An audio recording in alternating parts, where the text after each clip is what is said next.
Sprixie Show! Hi, everybody! Welcome to the first episode of the Sprixie Show! Today, we're gonna be looking at something so interesting and so high-grade!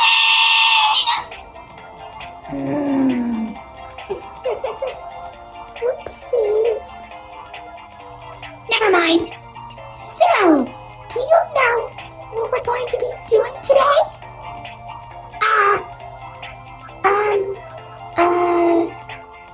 A review? You betcha!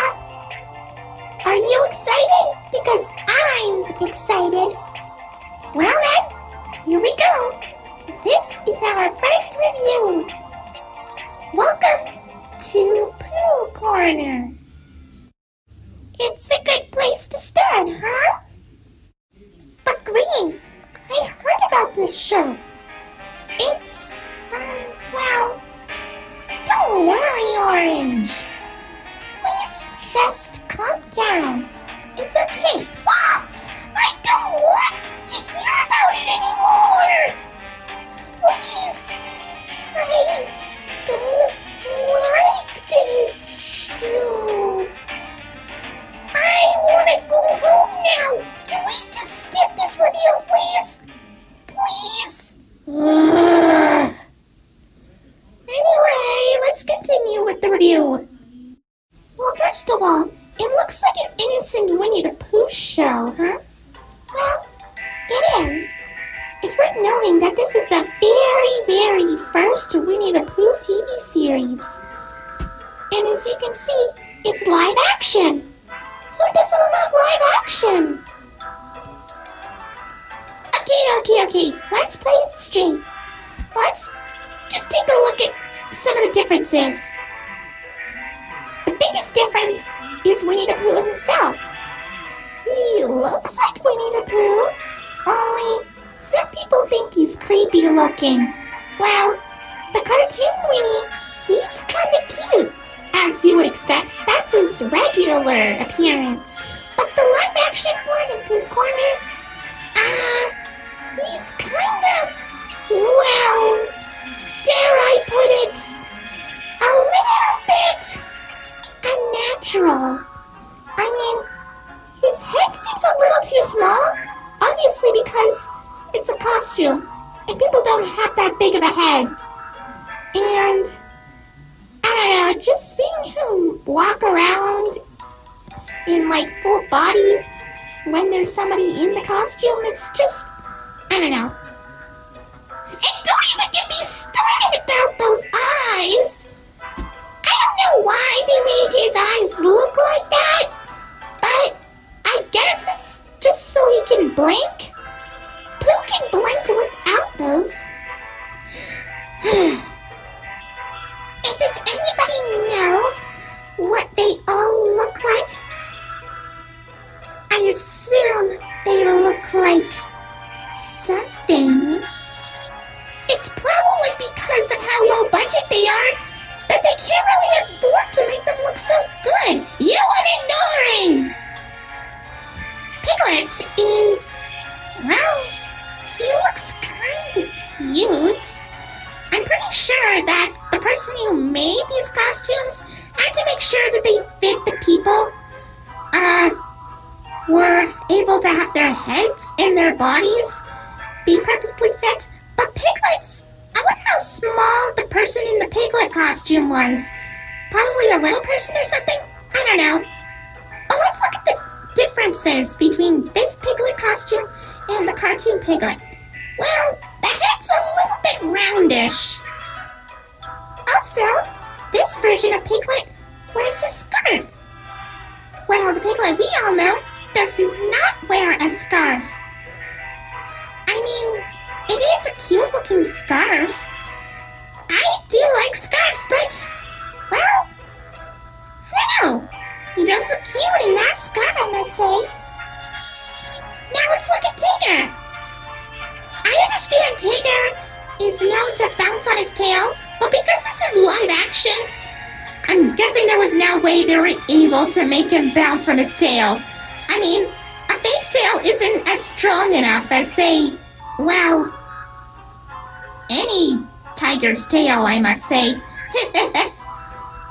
Also, I think that he's a little too, dare I say, quick. But you know what? I guess that's what makes Tigger funny. He's supposed to be really energetic.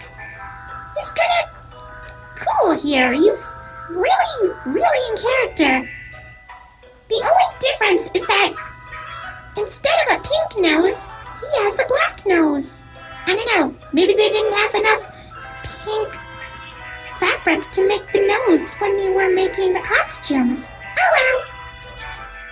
Now as for Eeyore, he is considered to be, well, an old gray donkey.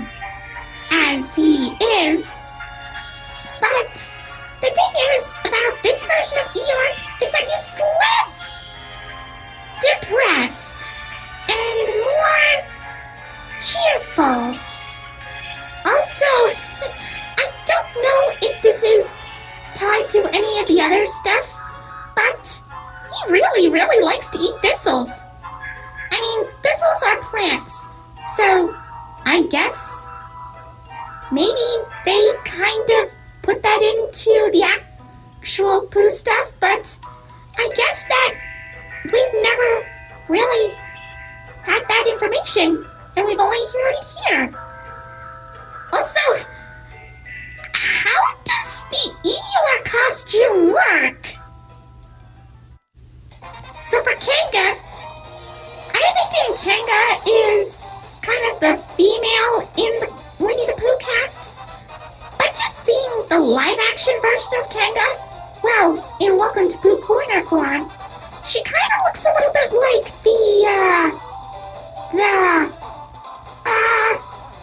alright, let's move on. Roo is, he's actually kind of cute. And that's all. Moving on.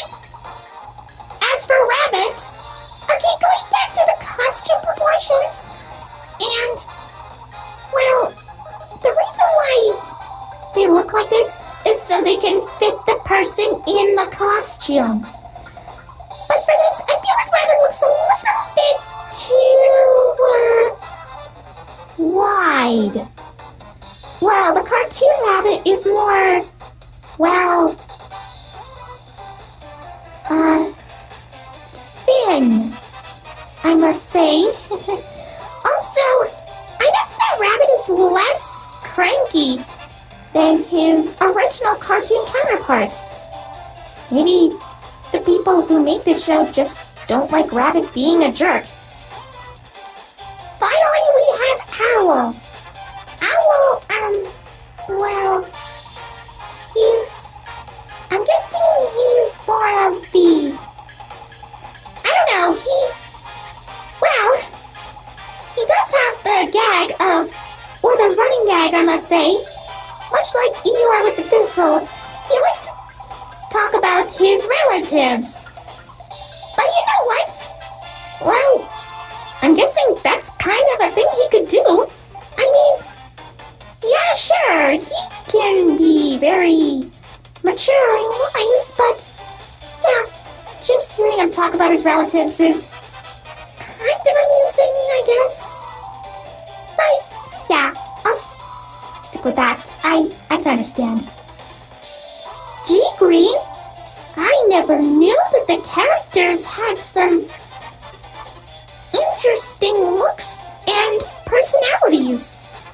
It almost felt like that I missed something from the original stuff.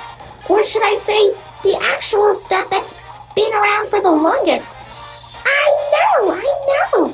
And you, on the other hand, always respected them as creepy. But if you keep on looking at them, they might not seem creepy at all. They're actually kind of cute and really funny. Yeah, sure, it might be pretty low budget. They probably didn't have enough money. But I see them as just okay. They're supposed to be pure and sweet. and adorable. And they are, just like in here. I'm not sure about that, because look at this. PSAs with Pooh? Exactly! PSAs! We need to talk about them. Why are you wearing glasses? Oh! You know what? I don't know. According to this, it seems that they did these PSAs for educational children for schools. They talked about school bus safety and stranger danger. Oh, that's nice. I guess it would have been... Wait, what? School bus safety, etiquette, and stranger danger? Are you telling me that they also educate children at school? Yeah. Is that a problem? I can't believe that those kids were actually able to pay attention without, worrying. Don't worry about anything. You see, Pooh's Great School Bus Adventure is a 13-minute long PSA that was released, I believe, in 1984. It taught children all about proper school bus etiquette. Well, what the plot is that the gang boards the school bus to deliver a forgotten school lunch to Christopher Robin, which I believe is the only time he was ever addressed to in the show. Anyway, while on the bus, they talk about what to do and what not to do in terms of school bus safety. This includes not running in front of the bus, not going under the bus, and don't eat or drink on the bus. Proper safety, school bus stuff, all that kind of, stuff like that. It's not really that popular. In fact, I'm pretty sure that you can only find a VHS copy of it somewhere in, a really old vintage antique store or something. Some kind of thrift shop. There's no way you're able to find it in a library anymore. Unless you look hard. Really hard. Come on. I feel like that this is probably one of the most jarring things I have ever experienced from Winnie the Pooh, but there's more. However, there was another PSA, which is obviously the Stranger Danger one. Too Smart for Strangers was released in 1985 and was 45 minutes long. That is a very long one, but it's only lasted 45 minutes. In this one, you have to learn all about stranger danger. It features a few kids talking about what to do when approached by a stranger and what they do when, that happens. And of course, the Winnie the Pooh characters also give some tips on how to stay safe. Don't let a stranger in your house when a parent isn't home. Don't take anything from a stranger if they offer it to you, and run away when approached by a stranger while on the street. The reason why this is so infamous is because, they also talk about molestation, which is, touching private parts. They talk about private parts in this. But despite all of that, it's still a really good show, just like all the other ones.